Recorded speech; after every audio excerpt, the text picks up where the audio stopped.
Jeshi la polisi kanda maalum ya Dar es Salaam limepiga marufuku uchomaji wa matairi na upigaji wa fataki ya mabaruti wakati wa sherehe za mwaka mpya wa 2025. Hayo yamebainishwa na kamanda wa polisi kanda maalum ya Dar es Salaam, Jumanne Muliro. Mimi natumika na bana, hizi ni ripoti zaidi.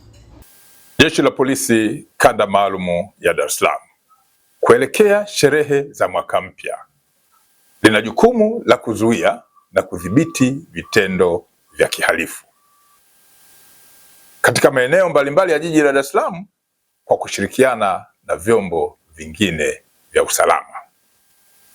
Jeshi la polisi linatoa tahadhari kwa wananchi wenye tabia ya kuchoma matairi barabarani, lakini pia wale wenye tabia ya kupiga baruti au fataki barabarani au kwenye maeneo ambayo ni hatarishi, kuwa watakapofanya hivyo, ikibainika wanatenda vitendo hivyo, watashughulikiwa haraka kwa kadri inavyowezekana, huku jeshi likizingatia misingi ya kisheria.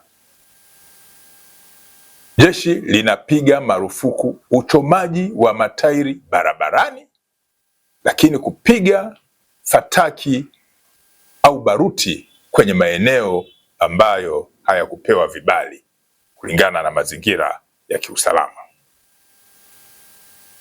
Aidha, jeshi la polisi kanda maalum ya Dar es Salaam linaendelea kushirikiana kwa karibu sana na wananchi na viongozi mbalimbali wa nyumba za ibada ili kuhakikisha kwamba ibada zote zinafanyika katika mazingira yaliyo salama. Mwisho, jeshi la polisi kanda maalum ya Dar es Salaam linaendelea kuwakumbusha wananchi kuwa makazi ya wananchi, lakini pia ofisi mbalimbali pamoja na maeneo ya biashara yasiachwe wazi bila kuwa na uangalizi katika kipindi hiki cha sikukuu, lakini hata katika vipindi vingine mbalimbali vya shughuli za kiuchumi na za kijamii. Polisi Dar es Salaam inawatakia kila laheri wananchi wote wa Dar es Salaam na Tanzania kwa ujumla kusherehekea kwa amani sikukuu hii.